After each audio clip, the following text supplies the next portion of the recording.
દેવગઢ ગામમાં મંજી પટેલ નામનો એક ગરીબ ખેડૂત રહેતો હતો.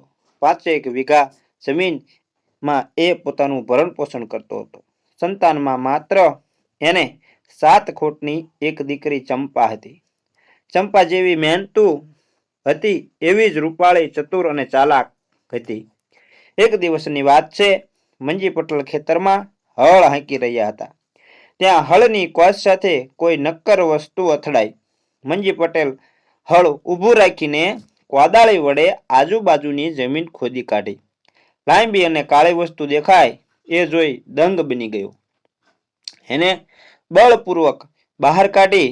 એ નક્કર ધાતુની તોપ હતી. એને તોપ ઉપરની માટી અને કચરો પાણીથી ધોઈ નાખ્યા અને પોતા વડે ઘસીને જોવા માંડ્યો કે તોપ લોઢાની છે કે કેમ. મંજી પટેલે ઘસીને તોપનો એક ભાગ ઉજળો કર્યો. એ જોતા જ એ પ્રસન્નતાથી નાચી ઉઠ્યો. એ કોઈ લોખંડની મામૂલી તોપ ન હતી, પણ નક્કર સોનાની બનાવેલી તોપ હતી. સાંજ પડીએ મંજી પટેલ તોપને સંતાડીને ગાડામાં નાખીને ઘેર લાવ્યો.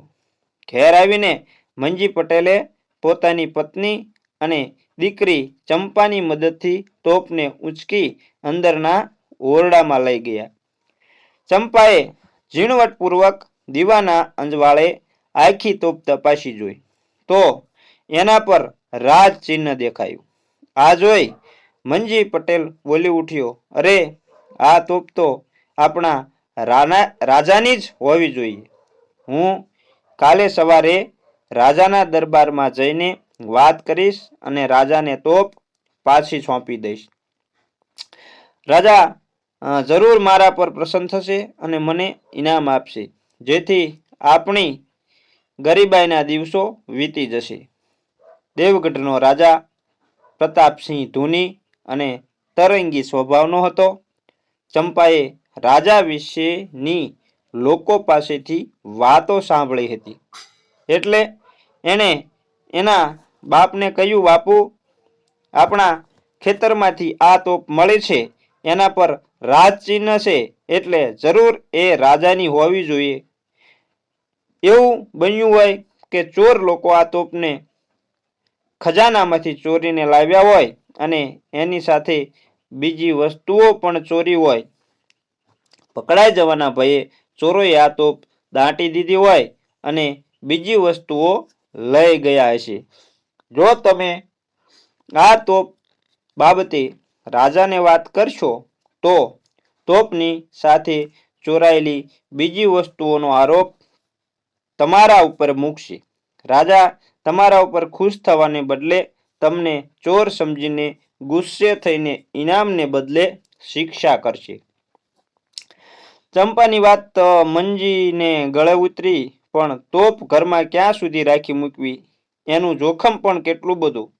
જો તોપને બીજે વેચવા જાય તો ચોર ગણીને એને જ પકડાવી દેવામાં આવે. બીજી બાજુ એ તોપ પાછી આપવા જાય તો એ ધૂની અને તરંગી રાજાના મગજનું ઠેકાણું નહીં. શું કરી નાખે. આમ ને આમ ગડમથલમાં મંજી પટેલે 2-4 દિવસ ખેંચી કાઢ્યા.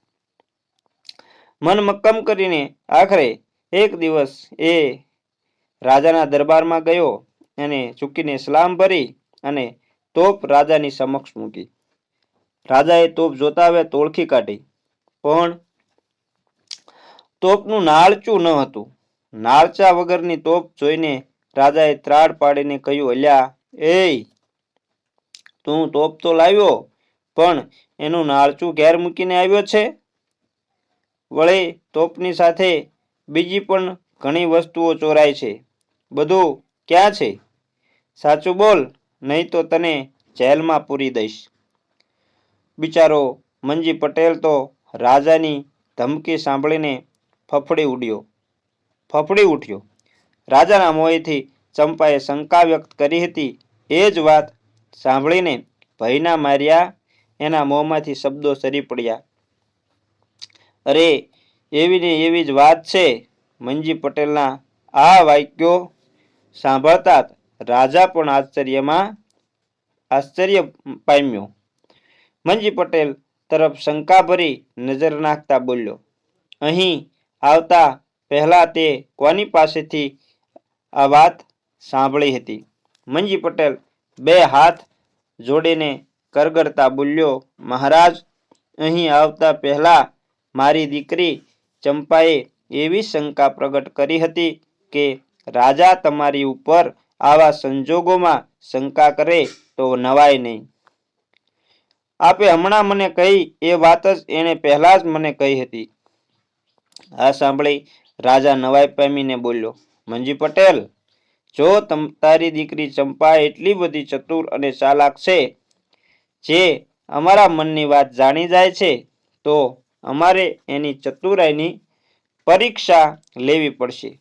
અમારી પરીક્ષામાં જો એ પાસ થશે તો અમે તારા ઉપર વિશ્વાસ મૂકીશું, નહીતર તને ચોરીના આરોપમાં ફાંસીએ ચડાવવામાં આવશે. આ સાંભળી મંજી પટેલ તો વાઘા જેવો બની ગયો.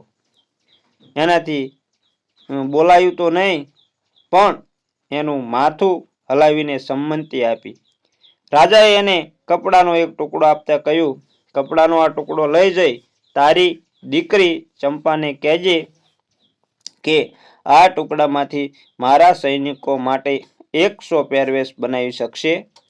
જો આ પ્રશ્નનો એ સાચો જવાબ આપશે તો તને આરોપમાંથી મુક્તિ આપવામાં આવશે.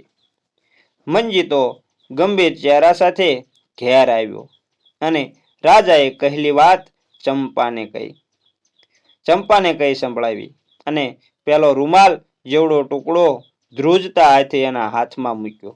ચંપા બધી પરિસ્થિતિ સમજી ગઈ. એણે મંજીને આશ્વાસન આપતા કહ્યું, બાપુ, તમે તો એક સામાન્ય વાતમાં પણ જબરા ગભરાઈ જાઓ છો. હું તમને રાજાના પ્રશ્નોનો ઉત્તર આપું છું. તમે જરાય ચિંતા કરશો નહીં. ચંપાએ પેલા ટુકડાને એક પથરા ઉપર જોરથી પછાડવા માંડ્યો. થોડી વાર પછાડતા એ ટુકડામાંથી 3 અલગ અલગ જાતના તાર નીકળીને જુદા થવા માંડ્યા.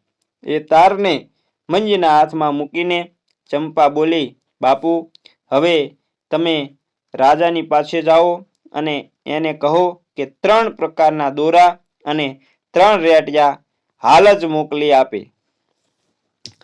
મોકલી આપો, જેનાથી ચંપા એ કપડામાંથી સૈનિકોના 100 પહેરવેશ તૈયાર કરી આપે. મંજી તો તાબડતોબ રાજા પાસે ગયો અને ચંપાએ જે કહ્યું હતું એ વાત કહી. રાજા ચંપાની ચતુરાઈ સમજી ગયો, છતાં હજુ એની ચતુરાઈનું પારખું કરવાનો એને વિચાર કર્યો. રાજાએ મંજીને કહ્યું, મંજી પટેલ, સાચે જ તારી દીકરી જબરી ચતુર છે. હવે અમે એને અમારા રાજ દરબારમાં બોલાવીને એની કસોટી કરવા ઈચ્છીએ છીએ. પણ ખબરદાર, તારી દીકરી ચંપાને એક વાતની તાકીદ આપજે કે એ મારા દરબારમાં ન તો દિવસે આવે કે ન તો રાતે આવે. એણે ન તો ઉપવાસ કર્યો હોય કે ન તો ધરાઈને ખાધું હોય. એ ન પગપાળા આવે કે ન ઘોડે બેસીને આવે. મારી આ વાતોનું એને બરાબર પાલન કરવાનું છે. જો તારી ચંપાથી મારી એકેય શરતના પાલનમાં જરાય ભૂલ થઈ છે તો તમારા બંનેના મસ્તક ધડથી જુદા કરવામાં આવશે. રાજાની આવી આકરી શરતથી તો મંજીના હાજા ગગડી ગયા. એ જબરો ચિંતાતુર બની ગયો. ઘેર આવીને એ તો ઉદાસ મોએ એક ખૂણામાં જઈને બેઠો. ચંપા મંજીની ગભરામણ સમજી ગઈ. એણે ધીમે રહીને રાજાએ શું કહ્યું હતું એ વાત પૂછી. મંજીએ રાજાએ જે કહ્યું હતું એ અચકાતા કહેવા માંડ્યું. ચંપાએ મંજીને ધીરજ આપતા કહ્યું, બાપુ, જરાય ગભરાશો નહીં. હું હમણાં જ તૈયાર થઈને તમારી સાથે રાજા પાસે આવું છું. ચંપાએ ઘેરથી નીકળતા પહેલા 2 કોળિયા અન્નના ભર્યા. આમ ન તો એણે ઉપવાસ કર્યો ગણાય કે ન તો એણે પેટ ભરીને ભોજન કર્યું કહેવાય, ભોજન કર્યું ગણાય. અને પછી એણે ભેંસની ગમાણમાંથી નાનો પાડો બહાર કાઢ્યો અને એના ઉપર એવી રીતે બેઠી કે એનો એક પગ ચાલતી વખતે જમીન પર અડતો રહે, જાણે કે એ પગપાળા જતી ન હોય. સૂર્યાસ્ત સમયે એ રાજમહેલમાં રાજા પાસે પહોંચી. એ વખતે ન તો દિવસ ગણાય કે ન રાત ગણાય. ચતુર ચંપાને પોતાની શરત પ્રમાણે આવેલી જોઈને રાજા તો ખુશ થઈ ગયો. બાપ દીકરીને એણે માનપાન આપીને બેસાડ્યા અને પછી કહ્યું, મંજી પટેલ, તમારી ચંપા મારી પરીક્ષામાં પાસ થઈ ગઈ. એની ચતુરાઈ જોઈને હું એને મારી રાણી બનાવવા માંગુ છું. હું આવી જ કન્યાની શોધમાં હતો, પણ ચંપાએ મારી એક વાત માનવી પડશે કે ક્યારેય એણે મારા કોઈ કામમાં દખલ કરવાની નહીં, અને જો એ એમ કરશે તો હું એને રાજમહેલમાંથી તગેડી મૂકીશ, એટલે કે કાઢી મૂકીશ. મંજી પટેલ મૂંઝવણ ભરી નજરે એના સામે જોયું. ચંપાએ એને ઇશારતથી ચૂપ રહેવાનું કહ્યું. રાજા મંજી પટેલની ચંપા સાથે લગ્ન કરવાના છે એ વાત સાંભળીને આખા એ રાજ્યમાં આનંદનું વાતાવરણ પ્રસરી ગયું. લોકો રાજાના તરંગી સ્વભાવથી કંટાળી ગયા હતા. એ વિચારવા લાગ્યા કે ચંપા પોતાની ચતુરાઈથી રાજાને સીધા દોર કરી દેશે, એનો સ્વભાવ પણ સુધરી જશે. મંજી પટેલે ચંપાને રાજાની સાથે ધામધૂમથી પરણાઈ. ચંપા ગરીબ ખેડૂતની દીકરી મટીને રાજાની રાણી બની. એક દિવસ રાજાના દરબારમાં એક વિચિત્ર કેસ આવ્યો. એક પરદેશી અને એક ગાડાવાળો એક જ વાસરડા ઉપર પોતાનો માલિકીનો દાવો કરતા રાજાની પાસે આવ્યા. રાજાએ દરેકને પોતપોતાનો કેસ રજૂ કરવાનો આદેશ આપ્યો. પ્રવાસી પ્રથમ પોતાની રજૂઆત કરવા માંડ્યો. નામદાર, હું કાલે મારા ગામથી નીકળી અહીં આવ્યો હતો. મારી સાથે મારી ગાય હતી. ગાય વિયાવાની તૈયારીમાં હતી. રાત પડી ગઈ હતી. મને તો ધર્મશાળામાં જગ્યા મળી. ગાયને ક્યાં રાખવી? મારી પાસે જ ધર્મશાળામાં આ ગાડાવાળો હતો. એને મેં વિનંતી કરીને ગાડાના પૈડા સાથે ગાયને દોરડાથી બાંધી અને હું નિરાતે સૂઈ ગયો. સવારમાં હું મારી ગાય લેવા આવ્યો ત્યારે ગાય વિયાયેલી જોઈ એણે વાછરડાને જન્મ આપ્યો હતો. સવારે ઉઠીને હું ગાય અને વાછરડાને લઈ ચાલવા લાગ્યો ત્યારે ગાડાવાળાએ મને રોકતા કહ્યું, તમે અત્યારે ફક્ત એકલી ગાયને લઈ જાઓ, વાછરડાને અહીં મૂકતા જાઓ. આમ કહી એણે વાછરડા પર પોતાનો દાવો કર્યો. એની વાત સાંભળ્યા પછી રાજાએ ગાડાવાળાની તરફ જોઈને કહ્યું, બોલો ભાઈ, હવે તારી વાત કહે. ગાડાવાળો કહે, મહારાજ, મારી વાત સાંભળો. જ્યારે એ માણસ ગાય લઈને મારી પાસે આવ્યો હતો એણે ગાયને મારા ગાડા સાથે બાંધી હતી ત્યારે વાછરડો હતો જ નહીં. એણે એની ગાય મારા ગાડા સાથે બાંધી હતી. ગાડું મારી માલિકીનું છે એટલે મારી સંપત્તિ ગણાય, એટલે વાછરડો પણ મારો જ ગણાય ને? મારી વાત ખોટી છે? રાજાએ બનેલી દલીલો સાંભળીને ઊંડો વિચાર કર્યા વગર કે બુદ્ધિ દોડાવ્યા વગર પોતાની ધૂનમાં જ ફેંસલો સંભળાવ્યો. ગાડાવાળાની વાત સાંભળી.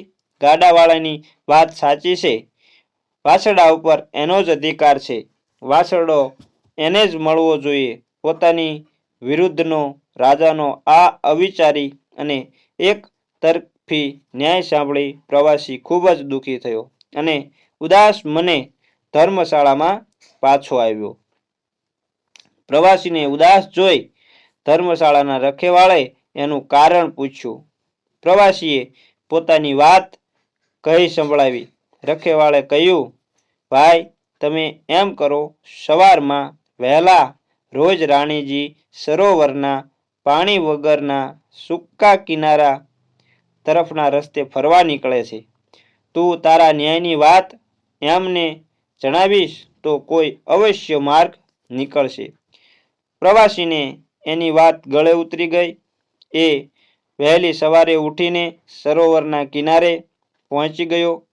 રાણી બનેલી ચંપા પોતાના નિત્ય નિયમ મુજબ સરોવરને કિનારે ફરવા નીકળી. પહેલો પ્રવાસી એની પાસે પહોંચી ગયો અને નમન કરીને પોતાની વાત કહી સંભળાવી. આ સાંભળી ચંપાએ એને રસ્તો બતાવ્યો. ભાઈ તમે એમ કરો, સાંજના સમયે રાજાના આ રસ્તેથી શિકાર કરવા નીકળશે.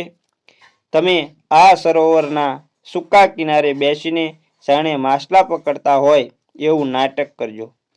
આ જોઈને રાજા વિસ્મય પામી તમને આનું કારણ પૂછશે કે આ સૂકા કિનારેથી માછલું મળે ખરું? ત્યારે તમે કહેજો કે જો બળદગાડું વાસડાને જન્મ આપી શકતું હોય તો સૂકો કિનારો માછલું કેમ ન આપે? પ્રવાસીએ એની વાત ગાંઠે બાંધી. સાંજનો સમય થયો. પ્રવાસી સૂકા કિનારાની પાળે ગયો અને લાંબી સોટી જેને બીજે છેડે દોરી બાંધી હોય એ લઈને બેસી ગયો. દોરીને છેડે ધારદાર કાંટો હતો અને એ કાંટામાં માછલીને ફસાવવાની ચેષ્ટા કરતો હોય એમ બેઠો. રાજા એના રસાલા સાથે એ બાજુથી નીકળ્યો. ઘોડા પર બેઠા બેઠા દૂરથી એણે સરોવરની પાળે એક માણસને માછલા પકડતો જોયો. એટલે એને ખૂબ આશ્ચર્ય થયું. એણે ઘોડાને પેલા માણસ પાસે લઈ જઈ સ્મિત સાથે પૂછ્યું, અલ્યા પાગલ થઈ ગયું કે શું? આ સૂકા કિનારેથી તે વળી માછલા મળતા હશે? ભાંગ પીને આવ્યો છે કે શું? પેલા પ્રવાસીએ રાણીએ શીખવાડેલો જવાબ તરત જ કહી સંભળાવ્યો. આ સાંભળી રાજા થોડો ઝંખવાણો પડ્યો. એણે ચંપા પર વહેમ ગયો. છતાં ખાતરી કરવા એણે પૂછ્યું, તને આવું નાટક કરવાની સલાહ કોણે આપી? તું ઝટ એનું નામ દે, નહીંતર આ તલવારથી તારું મસ્તક ઉડાવી દઈશ. રાજાની ધમકીથી પ્રવાસી ગભરાઈ ગયો. એણે રાણીનું નામ આપ્યું. રાજાએ સિપાહીને દોડાવીને પેલા ગાડાવાળા પાસેથી વાછરડો પ્રવાસીને અપાવ્યો. વાછરડો લઈ પેલો પ્રવાસી રાજાને ધન્યવાદ આપતો રવાના થયો. રાજા મહેલમાં પાછો આવ્યો. એણે મહેલમાં આવતા વેત જ ચંપાને ધમકાવતા કહ્યું, તે મારી શરતનું પાલન કર્યું નથી, માટે તું અત્યારે ને અત્યારે મારો રાજમહેલ છોડીને તારા બાપને ઘેર ચાલી જા. ચંપા કહે, મહારાજ આપનો હુકમ મારે શિર માથે છે, પરંતુ મને આજની રાત પૂરતી આપની સાથે રહેવા દો. સવાર થતાં જ હું મારા બાપને ઘેર ચાલી જઈશ. રાજાને સંતોષ થયો. એણે સ્મિત કરીને કહ્યું, સારું, તું સવારે તારા બાપને ઘેર ચાલી જજે અને તારી સાથે તું વહાલામાં વાલી વસ્તુ પણ લઈ જઈ શકે છે. રાજા ઘસઘસાટ ઊંઘી ગયો. અડધી રાત વીતે.